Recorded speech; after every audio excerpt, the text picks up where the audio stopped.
Welcome back दोस्तों, SLD में आपका स्वागत है। आज 15 अगस्त पर आप सभी लोगों को हमारी तरफ से ढेर सारी शुभकामनाएं एवं उन स्वतंत्रता सेनानियों को सत सत नमन जिन्होंने हमारी मातृभूमि के रक्षा के लिए अपने प्राणों की आहुति दे दी। प्यारे दोस्तों, मातृभूमि की रक्षा के लिए मर जाना एक फ़ख्र की बात है। इसीलिए दोस्तों, मातृभूमि पर जो मिट जाए उसकी सफल जवानी है, जो स्वदेश हित काम न आए वह माटी जिनगानी है, जिसके सम्मुख शत्रु दहाड़े जिसका देश गुलाम रहे, जिस जवान का खून न खोले खून नहीं वह पानी है। प्यारे दोस्तों, आज बड़े फ़ख्र की बात है, बड़े ही सम्मान की बात है, बड़े ही खुशखबरी की बात है कि आज ही के दिन हमारा देश स्वतंत्र हुआ, जो कि डेट है 15 अगस्त।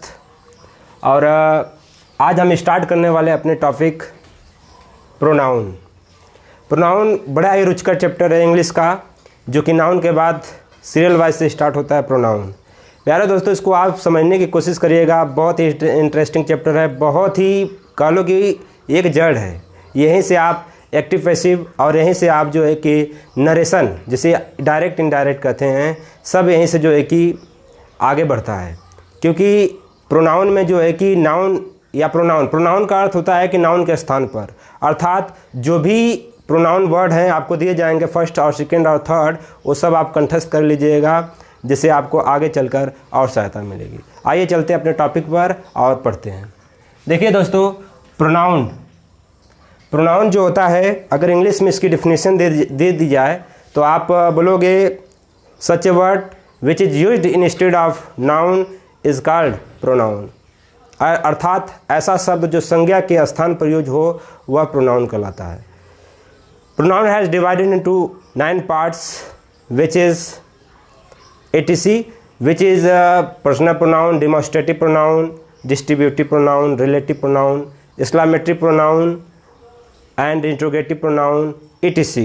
आगे हम आपको बताएंगे कि किस प्रकार से उसे आप भागों में बांटोगे और कितने प्रकार के हैं, सब हम पढ़ेंगे। आइए देखते हैं। पहले डेफिनेशन पढ़ते हैं। डेफिनेशन क्या है इसकी, देखिए डेफिनेशन अर्थात परिभाषा। इसकी परिभाषा क्या है, ध्यान देना इधर। Pronoun is a word,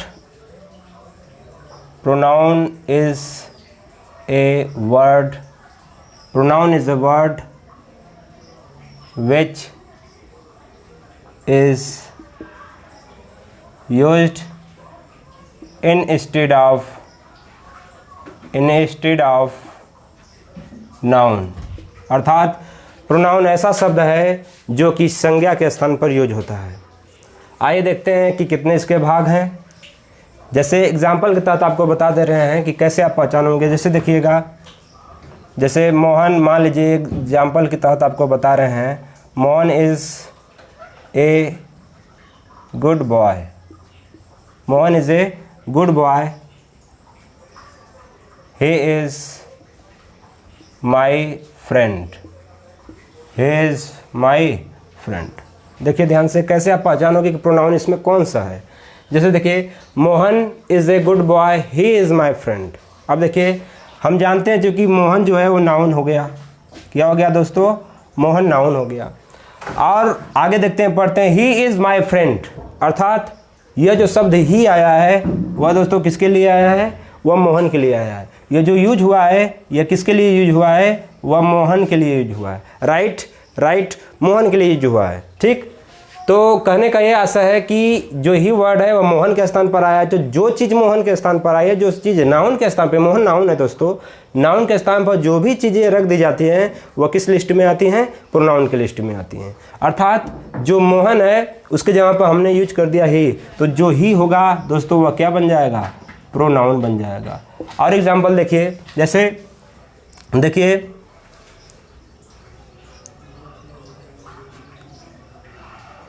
example देखिए एक और,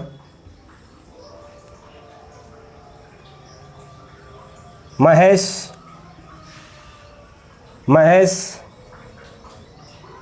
is a good teacher. Mahesh is a good teacher. ठीक है, Mahesh is a good teacher, he will teach us tomorrow, he will teach us tomorrow, वह हमें कल पढ़ाएंगे। अब देखिए महेश है, यहाँ पर यह नाउन का काम कर रहा है। जस्ट इसके आगे देखिए आप दोस्तों, जो ही वर्ड आया वह किसके लिए यूज हुआ है? इस महेश के लिए है, क्योंकि he will teach us tomorrow, वही हमें पढ़ाएंगे। तो बोलिए यही जो शब्द आया वह किसके लिए यूज हुआ है? महेश के लिए यूज हुआ है, इस महेश के लिए, ठीक है, महेश के लिए यूज हुआ है। तो बोलो ही जो शब्द हो गया दोस्तों वह क्या हो जाएगा? प्रोनाउन हो जाएगा, अर्थात ही जो शब्द है वो प्रोनाउन है। हाँ, थोड़ा ये भी याद रखिएगा आप कि अगर आप महेश का पुनः यहाँ पर यूज करें या फिर मोहन का यहाँ पर यूज करें तो यह इंग्लिश में गलत माना जाता है। अगर उसका रिपीटेशन आप करते हैं, अगर एक ही नाउन का एक से अधिक बार आप रिपीटेशन करते हैं वो तो वह गलत माना जाता है, ठीक है। तो इसीलिए हम प्रोनाउन का यूज करते हैं उसकी जगह पर, उसके रेपिटेशन को रोकने के लिए। मतलब नाउन का जो रिपीटेशन हो रहा है, बार बार वह जो आ रहा है नाउन, उसको रोकने के लिए, हाँ, सिंगल करने के लिए हम किसका प्रयोग करते हैं? प्रोनाउन का प्रयोग करते हैं। आपसे कोई पूछ सकता है कि इसका दोबारा यूज क्यों नहीं होता है? क्योंकि ग्रामर की दृष्टि से इसे गलत माना जाता है। It is wrong to ideas the grammar, ठीक, इसे ग्रामर की दृष्टि से रॉन्ग माना जाता है। आइए चलते हैं, देखते हैं इसके कितने भाग हैं, हाँ, कितने प्रकार हैं। देखिए दोस्तों, it has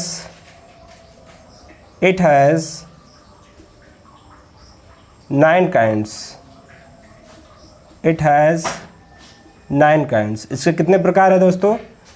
it has 9 kinds, ठीक। अब देखिए कौन कौन से, वो ध्यान देना इधर थोड़ा सा आप। इट हैज़ 9 काइंड्स, इसके 9 भाग हैं। कभी कभी किताबों में जो होता है दोस्तों 7 ही होता है, कभी कभी 11 भी दे देता है। तो इससे आप घबराइएगा मत, क्योंकि उसको वह जो इसके पार्ट है उसको ओपन कर कर वह बता देता है। तो आप ये याद रखिएगा कि इसके 9 पार्ट हैं। कोई भी आप किताब पढ़ो तो उसमें 7 या 11 नज़र आए तो उससे आप घबराना नहीं, ठीक है। देखिए ध्यान से देखिएगा, इट हैज़ 9 काइंड्स, कौन कौन से है देखिएगा ध्यान से। पहला जो होगा वह दोस्तों है पर्सनल प्रोनाउन। कौन सा है दोस्तों? पर्सनल प्रोनाउन, जिसे हम हिंदी में क्या कहते हैं? व्यक्तिवाचक सर्वनाम। क्या कहते हैं दोस्तों? व्यक्तिवाचक सर्वनाम कहते हैं। आओ देखिए दूसरा नंबर पर डिमॉन्स्ट्रेटिव प्रोनाउन। कौन सा दोस्तों? डिमॉन्स्ट्रेटिव प्रोनाउन, इसे समझिएगा, डिमॉन्स्ट्रेटिव प्रोनाउन, जिसे हम कहते हैं संकेतवाचक सर्वनाम। हिंदी में क्या कहते हैं? संकेतवाचक सर्वनाम, संकेतवाचक सर्वनाम कहते हैं। तीसरा देखिएगा दोस्तों, सेल्फ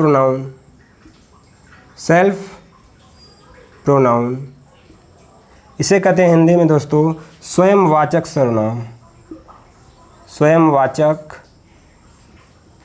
सर्वनाम। कौन सा दोस्तों? स्वयंवाचक सर्वनाम। चौथे नंबर पर आपका आता है रेसिप्रोकल प्रोनाउन, अर्थात रेसिप्रोकल का मतलब होता है पारस्परिक वाचक सर्वनाम। हिंदी में कहते हैं पारस्परिक वाचक सर्वनाम, पारस्परिक वाचक सर्वनाम। आगे देखिएगा 5वें नंबर पर जो आपका आता है रिलेटिव प्रोनाउन आता है दोस्तों। इसके क्रम को हम आगे पीछे लिख सकते हैं। रिलेटिव प्रोनाउन, ठीक है। रिलेटिव प्रोनाउन जिसे हम कहते हैं संबंध वाचक सर्वनाम, संबंधवाचक सर्वनाम। आगे देखिएगा दोस्तों 6वें नंबर पर जो आपका आता है वह है इंट्रोगेटिव प्रोनाउन,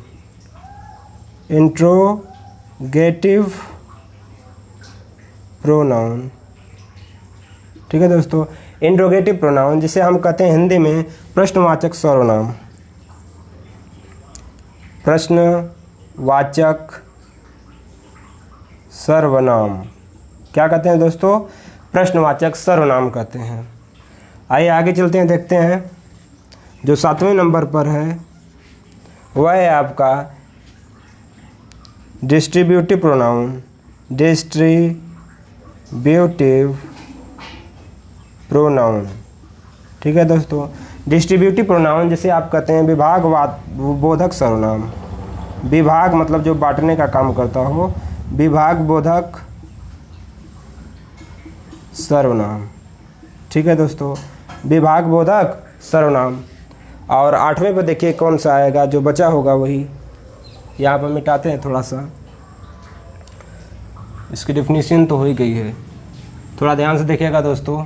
2 और बचे हुए हैं, कौन कौन से हैं वो देखिएगा ध्यान से। देखिए डिस्ट्रीब्यूटिव तक हो गया। 8वें नंबर पर जो आपका आएगा वह आता है इंडेफिनिट प्रोनाउन। इंडेफिनिट प्रोनाउन जिसे हम कहते हैं अनिश्चयवाचक सर्वनाम। अनिश्चयवाचक सर्वनाम कौन सा दोस्तों? अनिश्चयवाचक सर्वनाम। और लास्ट नंबर 9 पर है एक्सक्लामेटरी प्रोनाउन। एक्सक्लामेटरी प्रोनाउन कौन सा दोस्तों? एक्सक्लामेटरी प्रोनाउन जिसे हम कहते हैं हिंदी में विस्मय सूचक या विस्मयवाचक सर्वनाम। कौन सा दोस्तों? विस्मयवाचक सर्वनाम कहते हैं। अब ये आपके 9 हो गए टोटल, देख लीजिए। Personal pronoun, demonstrative pronoun, self pronoun, reciprocal pronoun, relative pronoun, interrogative pronoun, distributive pronoun, indefinite pronoun, exclamatory pronoun. ये सब प्रोनाउन जो आपको बताए जाएंगे वो सीरियल वाइज से ही बताएंगे। जैसे पर्सनल प्रोनाउन के बाद डिमॉन्स्ट्रेटिव प्रोनाउन आ रहा है तो ये क्रम से ही आपको पढ़ाएंगे, ठीक है। आइए चलते हैं आगे। पहला हम उठाते हैं कौन सा दोस्तों? Personal pronoun. एक भाग हम आज स्टार्ट कर रहे हैं, पहला इसको आज क्लास भी कर देंगे, ध्यान दीजिएगा इधर। यह क्या है? Personal pronoun. मिटा लेते हैं थोड़ा। पहला हम स्टार्ट करेंगे, आपको बताएंगे पर्सनल प्रोनाउन के बारे में, क्या होता है पर्सनल प्रोनाउन, कितने पार्ट हैं इसके, ये सब आपको समझाए जाएंगे। हाँ, इसमें सबसे जो एक ही मेन है वो आपको याद रखना है कि पर्सनल प्रोनाउन में कौन कौन से हैं, वो सब आपको पार्ट याद रखना है इसमें, क्योंकि आगे चलकर आपको वही काम देगा दोस्तों, इसलिए आप उसे याद रखिएगा, ठीक है। एक्टिव में पढ़ोगे, एक्टिव पैसिव, तो उसमें भी काम करेगा। नरेशन डायरेक्ट इनडायरेक्ट पढ़ोगे तो उसमें भी काम करेगा, इसलिए बहुत महत्वपूर्ण है यह। चलिए स्टार्ट करते हैं। पहला पार्ट इसका पर्सनल प्रोनाउन। कौन सा दोस्तों? Personal pronoun. देखिए इसके शब्दों से ही नजर आ जा रहा है पर्सनल। पर्सन में होता है व्यक्ति, अर्थात यह किसी व्यक्ति से संबंध रखता है। तो डिफाइन कैसे करेंगे इंग्लिश में, देखिएगा। Such a pronoun that shows, such a pronoun that shows about person, about persons। मतलब ऐसा सर्वनाम जो व्यक्तियों की ओर इशारा करता हो, अर्थात व्यक्तियों के बारे में कुछ बताता हो, तो उसे हम क्या कहेंगे? पर्सनल प्रोनाउन कहेंगे। आइए भाग देखते हैं इसके कितने भाग हैं। जैसे में आप देखिएगा, जैसे में ही हो गया, हाँ, एग्जाम्पल के अनुसार, सी हो गया, आई हो गया, ETC, ये सब क्या कहलाते हैं? ये सब पर्सनल प्रोनाउन ही कहलाते हैं। आइए भाग देखते हैं इसके कितने भाग हैं। It has 3 kinds. कितने दोस्तों? 3 हैं। It has 3 kinds. इसके कितने भाग हैं? 3 हैं। कौन कौन सा देखिएगा। पहला है फर्स्ट पर्सन। कौन सा दोस्तों? फर्स्ट पर्सन, पहला पार्ट है। दूसरा देखिएगा सेकंड पर्सन, ठीक है। थर्ड नंबर पर आता है आपका थर्ड पर्सन। तो इसके कितने भाग हुए दोस्तों? 3 हुए। फर्स्ट पर्सन याद तो करना ही होगा, और ये सीरियल वाइज से देखिए, पहले पर आ रहा है इसलिए फर्स्ट पर्सन, कोई दिक्कत नहीं याद करने में। दूसरे पर आ रहा है सेकंड पर्सन, तीसरे पर आ रहा है थर्ड पर्सन। ये आपको अपने दिमाग में रखना है, यूज करना है, ठीक है। First person, second person and third person. अब क्या है फर्स्ट पर्सन, वो भी थोड़ा आपको पढ़ा लेते हैं कि फर्स्ट पर्सन में कौन कौन से हैं लोग। हाँ, थोड़ा आप जो चार्ट बनाएंगे उसको आप विधिवत से बनाइएगा। पहले फर्स्ट पर्सन का चार्ट बनाते हैं, देखिएगा इधर। पहले पढ़ते हैं हम लोग फर्स्ट पर्सन। फर्स्ट पर्सन कौन सा पर्सन दोस्तों? First person. देखिएगा ध्यान से, चार्ट कैसे बनाओगे, ये चार्ट का ही कमाल है। उसके बाद इसका यूज बताएंगे तब आपको और समझ में आएगा। देखिएगा पहले केस, केस का मतलब होता है इंग्लिश में केस कहते हैं और हिंदी में कारक कहते हैं। नॉमिनेटिव पहला कौन सा है? नॉमिनेटिव केस, जिसे कर्ता कारक कहते हैं। ऑब्जेक्टिव, ऑब्जेक्टिव केस जिसे कर्म कारक कहते हैं। और पोसेसिव केस जिसे अधिकार कारक कहते हैं। इंग्लिश में कारक याद रखना दोस्तों तीन ही होते हैं, नॉमिनेटिव, ऑब्जेक्टिव और पोसेसिव। ठीक है, तो इंग्लिश में जो कारक हुए वो कितने हुए दोस्तों? तीन, nominative case, objective case and possessive case. इधर देखिएगा, इधर लिख रहे हैं सिंगुलर और इधर लिख रहे हैं प्लूरल। ये चार्ट बना रहे हैं किस पर्सन का? फर्स्ट पर्सन का। देखिएगा ध्यान से, और ये सिद्ध में ही रहना चाहिए। जैसे नॉमिनेटिव केस के सिद्ध में है यहाँ, ऑब्जेक्टिव केस के सिद्ध में क्या है यहाँ, ऐसे याद रखना चाहिए आपको। ठीक, चलिए ध्यान दीजिएगा, यहाँ से यह बना दे रहे हैं चार्ट इसका। ठीक है, सिंगुलर में जो होता है दोस्तों ध्यान दीजिएगा, सिंगुलर में जो आता है नॉमिनेटिव केस में वो आता है आई। आई का मतलब होता है मैं। ठीक, आई का ऑब्जेक्टिव केस जो बनता है वह बनता है दोस्तों मी, जिसे इंग्लिश हिंदी में आप मुझे कहते हैं। ठीक है, आई मी। और पोसेसिव केस में जो आई का पोसेसिव केस होता है वह माई होता है और होता है माइन।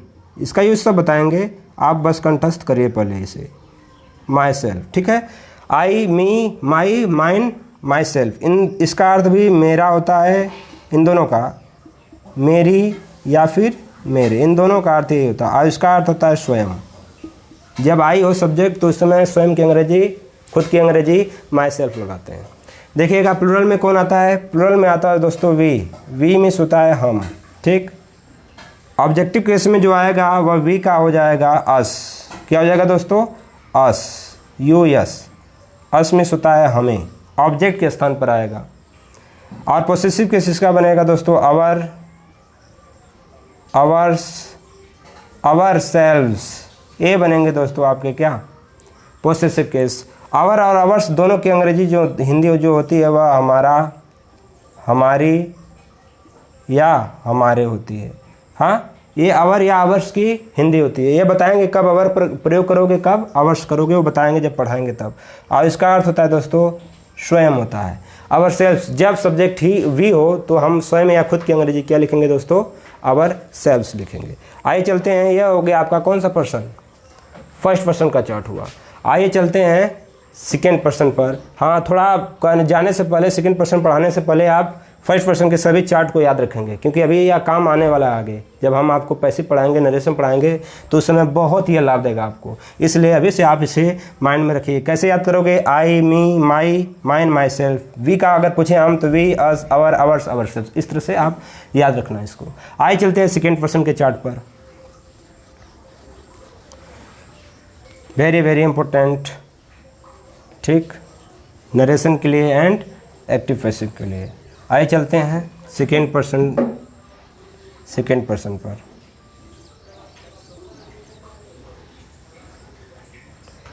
पर्सन क्या है दोस्तों? देखिएगा सेकेंड पर्सन, ठीक है, सेकेंड पर्सन का चार्ट देखिएगा। इसे ऐसे भी लिख सकते हैं, सेकेंड, ऐसे कोई दिक्कत नहीं है। ठीक है, सेकेंड पर्सन हो जाता है। देखिए सेकेंड पर्सन में सेम वही काम करेंगे। केस, नॉमिनेटिव, ऑब्जेक्टिव और पोसेसिव। तीन प्रकार के केस इंग्लिश में होते हैं। पोसेसिव यहाँ पर लिखेंगे केस के सामने सिंगुलर और यहाँ पर प्लूरल, मतलब एक वचन और बहुवचन। तो नॉमिनेटिव केस में जो एक वचन में आता है सेकेंड पर्सन में, वह है दोस्तों दाओ। इसका पोएट्री में मतलब कविताओं में प्रयोग होता है। जनरली हम जो एक ही यू का ही प्रयोग करते हैं इसमें, इसलिए बस समझ जाइएगा इसका। दाओ, दी, दाई और दाई सेल्फ, ठीक है। दाओ दी दाई दाई सेल्फ, इसमें जो ऐसे ऐसे बना लीजिएगा आप लोग, और ऐसे, ठीक है, ऐसे कर लीजिएगा, इसका यह है, ठीक है। दाओ दी दाई दाई सेल्फ, दाओ दी दाई दाई सेल्फ, इसमें आता है प्लूरल में यू, सेकेंड में भी, ऑब्जेक्टिव केस में भी यू ही बनता है, यू यू, योर योर्स, और लास्ट में लिखेंगे क्या, योर सेल्व्स, क्या लिखेंगे, योर सेल्व्स, ठीक है। दाओ में, दाओ को ठेठ में कहते हैं तू, हाँ, दी तेरा तेरी या तेरा सेल्फ, यह ठेठ में बोला जाता है, तो इसका ज़्यादा प्रयोग नहीं होता है क्योंकि ठेठ में बोला जाता है, जो कि भोजपुरी के लैंग्वेज के जैसा हो जाता है, ठीक है। आइए यू का देखते हैं, यू का अर्थ होता है तुम, ये यूज पोएट्री में ज़्यादा होता है, कविताओं में, इंग्लिश के पोएट्री में, इसका अर्थ होता है तुम्हें। और योर और योर्स का दोनों का अर्थ होता है तुम्हारा, हाँ, या तुम्हारी या तुम्हारे, ठीक है, तुम्हारा तुम्हारे या तुम्हारे। योर सेल्फ का अर्थ होता है स्वयं, सभी जिसमें सेल्फ लग जाए दोस्तों उसका अर्थ हो जाता है स्वयं, लेकिन यूज कब होता है, जब वह सब्जेक्ट के स्थान पर आता है, अर्थात यूज होता है नॉमिनेटिव केस में सब्जेक्ट का स्थान पर आता है तब यूज होता है, वो बताएंगे आपको, बस अभी आप इसे कंठस्थ करिएगा। तो ये हमारा हो गया कौन सा पर्सन दोस्तों, सेकेंड पर्सन। सेकेंड पर्सन भी आपको याद रखना है क्योंकि आगे काम देगा ही। आगे चलते हैं कौन से पर्सन पर, थर्ड पर्सन पर। देखते हैं थर्ड पर्सन का चार्ट में क्या क्या आता है। चलिए बनाते हैं थर्ड पर्सन का चार्ट। आज हम आपको चार्ट सिखा रहे हैं। फर्स्ट पर्सन, पर्सनल प्रोनाउन का जो फर्स्ट पर्सन है, सेकेंड पर्सन है, थर्ड पर्सन है, उन सभी के हम आप आज को चार्ट सिखा रहे हैं। ये चार्ट आप जब अगला वीडियो हम बनाएंगे तो उसमें चार्ट का बड़ा ही महत्व होगा क्योंकि इसके यूज पढ़ेंगे हम लोग, ठीक है। चलिए आइए देखते हैं, चलिए देखते हैं थर्ड पर्सन। यहाँ पर लिख कर हटा देते हैं इसको, थर्ड पर्सन, क्योंकि आप पढ़ने वाले हैं कौन सा पर्सन, हम थर्ड पर्सन है। चलिए थर्ड पर्सन देखते हैं, थर्ड पर्सन, ठीक है। यहाँ पर कर देंगे थर्ड, 3 बना देंगे और यहाँ पर RD कर देंगे, थर्ड पर्सन, ठीक है। चलिए देखते हैं, फिर उसी तरह काम करेंगे। केस कितने प्रकार के, 3, नॉमिनेटिव जैसे कर्ता कारक भी कहते हैं, फिर ऑब्जेक्टिव